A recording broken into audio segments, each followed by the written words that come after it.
Bismillahirrahmanirrahim. Assalamualaikum warahmatullahi wabarakatuh. Alhamdulillahirabbil alamin wa bihi nasta'inu ala umuri dunya waddin wassalatu wassalamu ala asrofil anbiya'i wal mursalin wa ala alihi washabihi ajmain amma ba'du. Pertama-tama marilah kita panjatkan puja beserta syukur kepada hadirat Allah Subhanahu wa taala. Salawat beserta salam semoga tetap tercurah limpahkan kepada baginda Agung Muhammad sallallahu alaihi wasallam. Baik, yang saya hormati Bapak dosen, Bapak Dede Derisman MPDI. Yang saya hormati rekan-rekan kelas PAI 5D dan orang yang mendengarkan video ini. Mudah-mudahan saya membuat video ini ada manfaatnya khusus bagi diri saya sendiri dan umumnya bagi kita semua. Pada kesempatan kali ini saya Dian Hidayat dari kelas PAI 5D semester 5 Fakultas Tarbiyah Prodi Pendidikan Agama Islam. Di sini saya akan menjelaskan tentang bank ASI dan bank sperma, yang dimana kita akan mengupas seluruhnya tentang pengertian bank ASI, tentang pengertian bank sperma, dan yang kedua tentang perspektif bank ASI dan bank sperma. Dan yang terakhir, yang ketiga adalah kita akan membahas tentang apa sih pandangan menurut agama Islam terhadap bank ASI dan bank sperma. Nanti kita akan bahas secara mendalam. Baik, kita simak pembahasan pertama tentang pengertian dan sejarah singkat bank ASI. Bank ASI adalah singkatan dari air susu ibu. Istilah bank ASI sendiri awal mulanya lahir di daerah Eropa. Dengan bahasa mereka menyebutnya Human Milk Bank, dan terjadi sekitar 50 tahun yang lalu setelah munculnya donor darah atau bank darah. Operasionalnya sendiri dilakukan dengan cara membelinya kepada para ibu yang kelebihan ASI atau yang ingin menghibahkannya, kemudian disimpan lalu dijual, ataupun langsung dikeringkan atau juga dikalengkan dan kemudian dijual kepada konsumen yang membutuhkan. Yang pada awalnya memang bank ASI ini adalah sistem penyediaan ASI yang diperuntukkan bagi bayi prematur yang ibunya tidak dapat menyusukan anaknya sebab ASI atau payudara si ibunya bermasalah atau ibunya yang meninggal. Dan kemudian hingga saat ini berkembang menjadi diperuntukkan terhadap berbagai macam alasan yang melatar belakangi. Kemudian bank ASI ini mulai berkembang di Amerika pertengahan tahun 1985 dengan berdirinya organisasi The Human Milk Banking Association of North America atau HMBINI. Kemudian mulai menyebar ke daerah lainnya sehingga di Indonesia sendiri mulai dikenal pada awal tahun 2008. Akan tetapi ada juga yang mengatakan sejak tahun 2007 pula, pada tanggal 21 April 2007, Mila Sutanto mendirikan sebuah lembaga yang berfungsi sebagai pengantar atau penyalur ASI yang secara tidak langsung hampir sama dengan bank ASI, atau istilahnya yakni Mak Komblangnya, yakni dimulai dari milis ASI for Baby.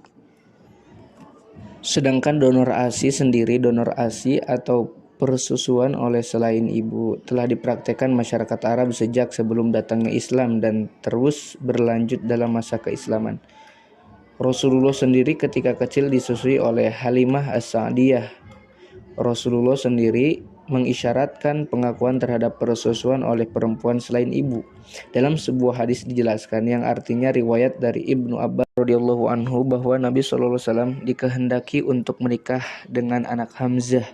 Beliau menjawab, "Dia anak Hamzah haram bagiku karena dia anak saudara sesusuanku.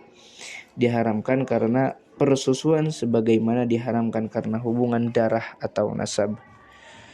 Nah, di dalam hadis tersebut menceritakan mengenai perjodohan Nabi Muhammad dengan anak Hamzah, paman Nabi Muhammad, yang ditolak oleh Nabi Muhammad. Beliau menolak karena Hamzah meskipun paman tetapi juga saudara sesusuannya.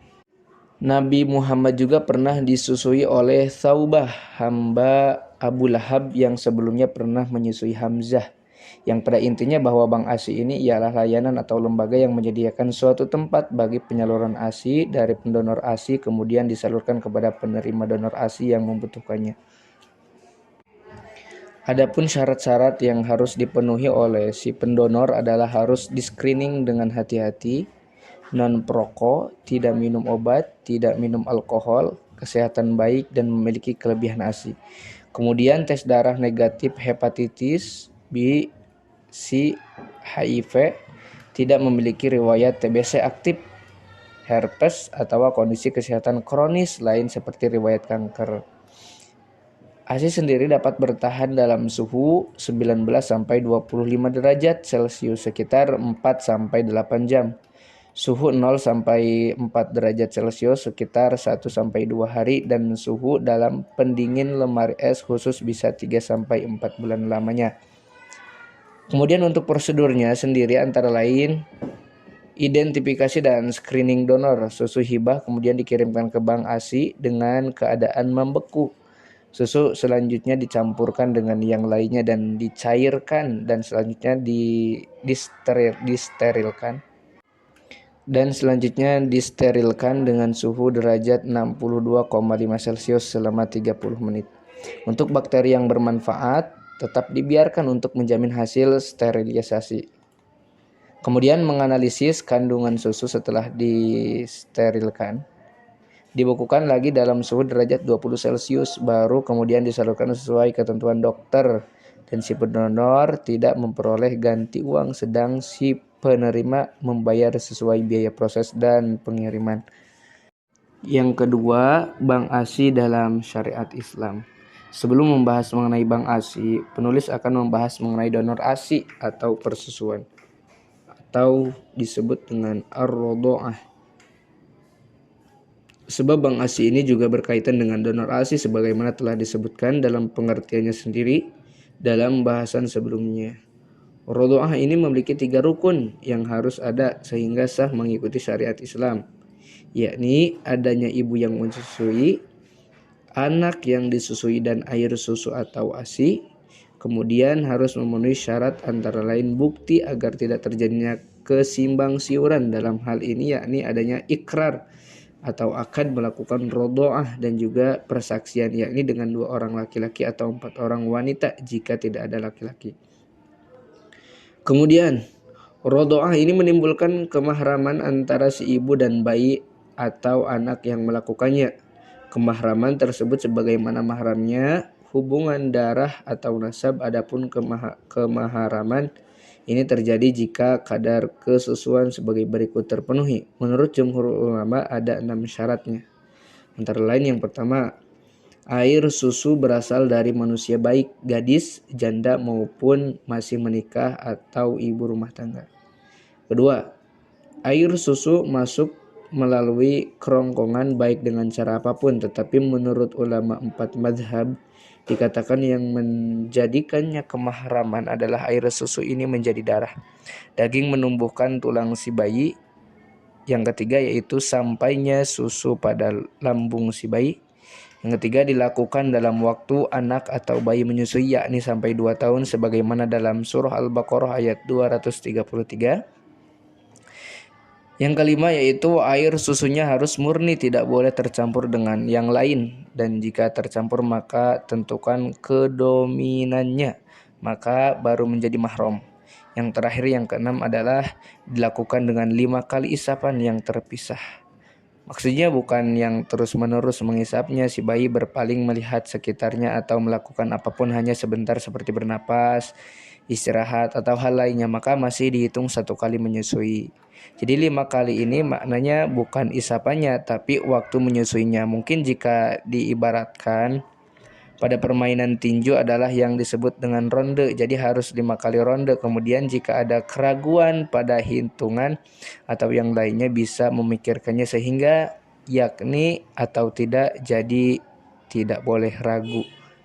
Dalam hal permasalahan Bank ASI sendiri, penulis membaginya menjadi 2 yakni 2 kelompok pendapat ulama. Sebab dalam hal menyikapi terhadap Bank ASI ini para ulama menjadi berbeda pendapat pada hal penjualan ASI, yakni ada yang membolehkan dan juga ada yang tidak membolehkan.